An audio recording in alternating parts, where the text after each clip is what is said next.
ఇది ఎలా జరిగింది చెప్పమా?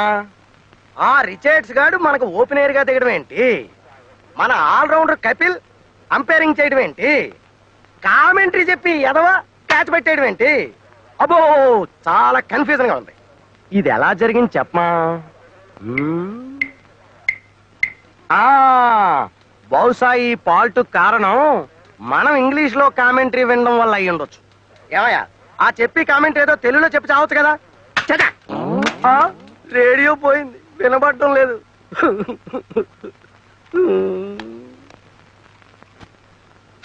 ఏంటి smell?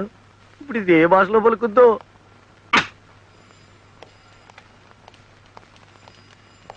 Excuse me sir, I'm Balaraju, advocate. Krishnakumari my junior. Hello. All right వద్దండి. సుజాత గారు నా క్లయింట్, మీతో కేసు విషయం మాట్లాడాలని వచ్చాం. Please SIT down. Thank you. 1980 సంవత్సరంలో ఈవిడ గారి మ్యారేజ్ ఇక్కడే రిజిస్టర్ అయింది.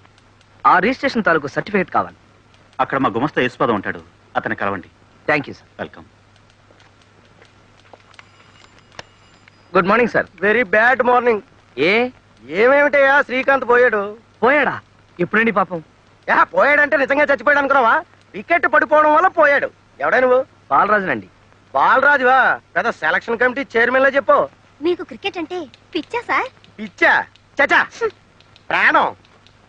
చిన్నప్పుడు గూటీ బిల్ల ఆడుతుంటే మన షర్మిలా ఠాగూర్ హస్బెండ్ లేడు, పటౌడి, అతగాడి టైప్ లో కన్నుకు చిన్న దెబ్బ తగిలింది గానీ లేకపోతే కపిల్ దేవ్ ప్లేస్ కదా మనది. ఓహో అలాగా? అయితే మన గ్రూప్ అనమాట. నేను శ్రీకాంత్ ఉడ్బిన్ లేండి. నిజమా? మీరు శ్రీకాంత్ కాబోయే భార్య? కానీ కొంచెం స్లిప్ అయింది మీ కన్నులాగా. ఏంటమ్మా ఈ వేళకులం? సిక్సర్ కొట్టిన బంతి ట్రాన్సిస్టర్ పాడైపోయి నేను ఏడుస్తుంటాను.